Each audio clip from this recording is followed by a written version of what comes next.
नमस्ते विद्यार्थी मित्रांनो, idle class या आपल्या यूट्यूब चॅनलमध्ये तुम्हा सर्वांचं स्वागत आहे। विद्यार्थी मित्रांनो, कालच्या व्हिडिओमध्ये आपण लेसन नंबर 1 एक चलातील रेषीय समीकरण यामधील जे प्रश्न परीक्षेला विचारले गेले होते याचा अभ्यास केला। आज आपण लेसन नंबर 2 म्हणजेच वर्ग समीकरणे यामधील जे महत्त्वाची प्रश्न आहेत की जी हमखास परीक्षेमध्ये विचारली जातातच यावर अभ्यास करणार आहोत। तर पहा, यामधील जो प्रश्न पहिला आहे तो काय आहे, जर x बरोबर 3 हे kx वर्ग वजा 10x अधिक 3 बरोबर 0 या समीकरणाचे एक मूळ असेल तर k ची किंमत काढा। तर येथे त्यांनी काय सांगितले आहे, k ची किंमत काढायला सांगितलेली आहे। x बरोबर 3 दिलेला आहे। तर सर्वात सोपं उदाहरण हे आहे, तुम्हाला फक्त या समीकरणामध्ये x बरोबर 3 ही किंमत घालायची आहे आणि k ची किंमत काढायची। तर चला आपण सॉल्व करूया। हे पहिलं आपण जे समीकरण दिलेलं आहे ते समीकरण लिहून घेऊया। kx चा वर्ग वजा 10x अधिक 3 हे समीकरण त्यांनी आपल्याला दिलेलं आहे। आता या समीकरणाचं x बरोबर 3 हे एक मूळ आहे, बरोबर। तर आपण काय लिहिणार, म्हणून x बरोबर 3 ही किंमत आपण समीकरण मध्ये घालूया। ही किंमत आपण याला म्हणूया समीकरण 1। समीकरण 1 मध्ये ठेवू किंवा घालू, काय असेल ते पहा। आता आपण म्हणून k x ची किंमत 3 म्हणजे 3 चा वर्ग वजा 10 गुणिले x 3 लिहिले अधिक 3 म्हणून k गुणिले काहीच नाही म्हणजे काय असतं, गुणिलेचं चिन्ह 3 चा वर्ग 9 10 या कंसाला काय करतो, गुणतो म्हणजे 10 गुणिले 3 किती होतात 30 अधिक 3 पहा, म्हणून हा 9 k झाला।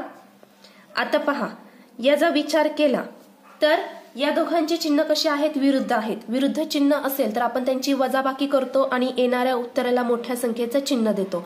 म्हणजे 30 मधून 3 गेले म्हणजे राहतात किती 27, मोठ्या संख्येचं चिन्ह वजा ते दिलेलं आहे 27 बरोबर 0।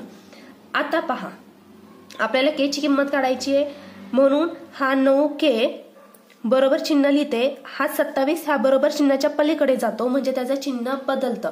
येथे वजा 27 असेल, बरोबर चिन्हाच्या पलीकडे गेला की तो फक्त 27 राहतो म्हणजे चिन्ह बदललं म्हणजे काय झाला, तो अधिक झाला। म्हणून k आहे तसाच ठेवते, 27 आहे तसा ठेवला, हा 9 या k ला गुणतोय, पलीकडे जाताना तो भागला जातो म्हणजे या 27 ला तो काय करतो, भागतो। 9 त्रिक 27 म्हणजे k ची किंमत आपल्याला किती मिळाली 3। पहा, अगदी सोपं उदाहरण होतं, 2 मार्कला यापूर्वी एक्झाम मध्ये विचारलं गेलेलं आहे, पुढेही विचारणार आहेतच, त्याच्यामुळे याचा सराव नक्की करा। तर पहा, येथे k ची किंमत किती आहे 3। अशा प्रकारे आपण हे उदाहरण सॉल्व केलेलं आहे। यानंतर पहा, जे दुसरं उदाहरण आहे, पुढील वर्ग समीकरणे सूत्राचा वापर करून सोडवा। अत्यंत महत्त्वाचं आणि हमखास 100% हे परीक्षेला विचारलं जातच। तर याचा आपण अभ्यास करूया। पहा, एक वर्ग समीकरण दिलेलं आहे आणि ते आपल्याला वर्ग समीकरणाच्या सूत्राचा वापर करून सॉल्व करायचं आहे। तर सर्वात अगोदर आपल्याला वर्ग समीकरणाचं सूत्र माहित असणं गरजेचं आहे। काय सूत्र आहे, जर सूत्रच माहित नसेल तर आपण उदाहरण सॉल्व करू शकत नाही। तर पहा, येथे आपल्याला हे उदाहरण सॉल्व करायचं आहे, मी सूत्र देखील सांगते तुम्हाला। तर आपण काय करतो की हे जे समीकरण दिलेलं आहे याची तुलना आपण ax चा वर्ग अधिक bx अधिक c बरोबर 0 या बरोबर करतो। तर पहा, 5x चा वर्ग अधिक 13x अधिक 8 बरोबर 0 ची तुलना आपण कशा बरोबर करतो, ax चा वर्ग अधिक bx अधिक c बरोबर 0 ची तुलना करूया। तुलना करू।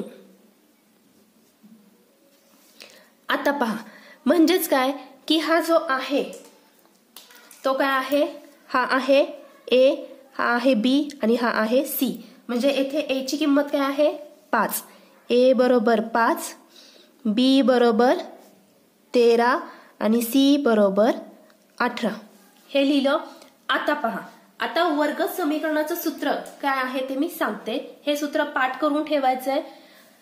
पहा, एक्स बरोबर काय असतं सूत्र, वजा बी अधिक वजा कंसामध्ये बी चा वर्ग वजा 4ac छेद 2a हे आहे वर्ग समीकरणाचं सूत्र, जे पाठ करूनच ठेवायचंय. लिहिताना चुकायचं नाहीये. एक तरी चूक झाली तर येणारं उत्तर हे चुकेल. तर पहा, हे जे समीकरण आहे, हे जे सूत्र आहे, याच्यामध्ये वर्गमुळात बी चा वर्ग वजा 4ac आहे. तर आपण काय करायचं की हा जो पाठ दिलेला आहे तो अगोदर काढून घ्यायचा. म्हणजे आपण याची किंमत अगोदर काढून घेऊया, जेणेकरून आपल्याला हे सूत्रामध्ये घालायला सोपं जाईल. तर पहा, येथे मी म्हणून बी चा वर्ग वजा 4ac हा काढून घेते सेपरेट. तुम्ही डायरेक्ट याच्यामध्ये पण घालू शकता, पण चुकण्याच्या शक्यता जास्त असतात. त्याच्यामुळे मी हा जो बी चा वर्ग वजा 4ac आहे तो पहिल्यांदा सेपरेट काढून घेते. तर पहा, बी चा वर्ग म्हणजे काय, 13चा वर्ग वजा 4, ए ची किंमत किती आहे 5, सी ची किंमत आहे 18, 13चा वर्ग किती आहे, 13चा वर्ग आहे 169. लिहिला 5 चौक 20 आणि परत गुणिले 18 म्हणजेच काय होतात बघा 169 वजा, आता यांचा गुणाकार केला तर होतो 160 म्हणजेच खाली राहतात 9. 159 मधून 160 गेले तर राहतात 9.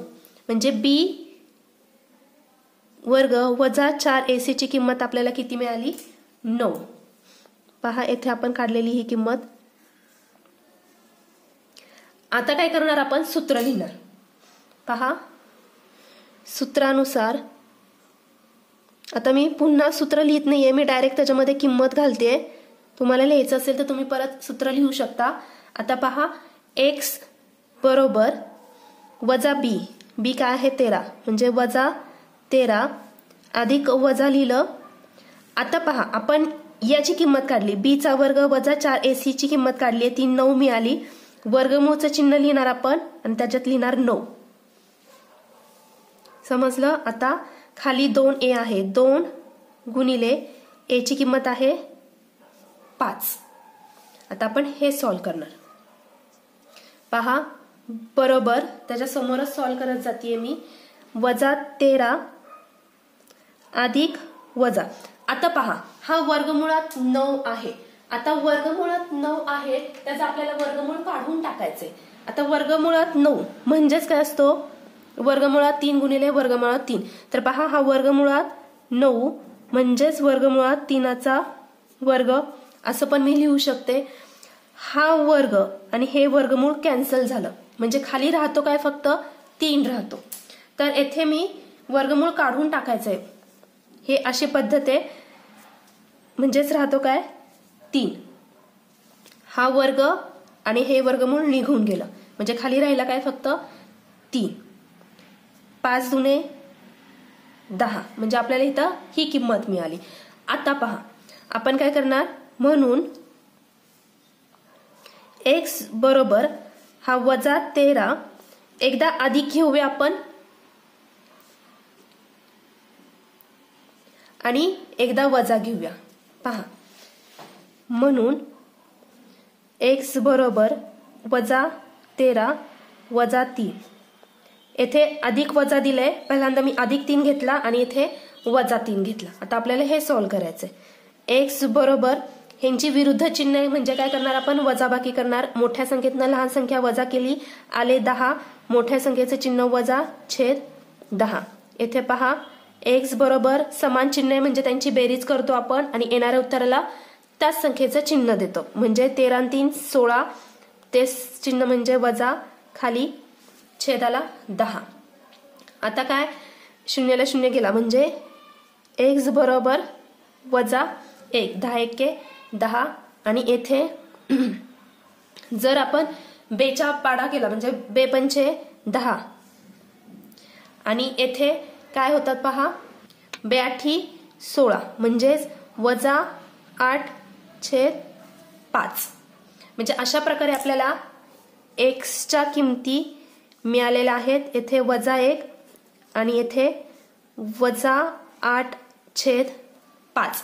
म्हणजेच येथे आपण काय लिहिणार पहा, वर्ग समीकरणाची -1 आणि -8/5 ही आहे. पहा, या प्रकारची प्रश्न हमखास तुम्हाला एक्झाम मध्ये विचारणारच आहेत. त्यामुळे हे सूत्र नीट पाठ करून ठेवा. किमती कशा घालायच्या याचा सराव करा. सराव केल्याशिवाय मॅथ्स हा विषय येत नाही.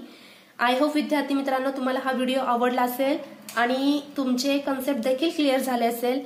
चॅनलवरती नवीन असाल तर चॅनलला सबस्क्राईब करा. शेजारी जे बेल आयकॉन आहे यावरती क्लिक करा. याने काय होईल, मी जेव्हाही व्हिडिओ अपलोड करेल याचं नोटिफिकेशन तुम्हाला मिळेल. व्हिडिओ आवडला तर लाईक करायला विसरू नका. तुमचे अजून काही प्रॉब्लेम असेल तर ते कमेंट्समध्ये नक्की विचारा. मी त्यावर नक्की व्हिडिओ बनवेल. डिस्क्रिप्शन बॉक्समध्ये भूमिती या विषयाचे देखील तुम्हाला व्हिडिओ मिळतील. प्रमेय देखील याचे देखील व्हिडिओ मिळतील. तर चला परत आपण नेक्स्ट व्हिडिओमध्ये भेटूया. तोपर्यंत धन्यवाद.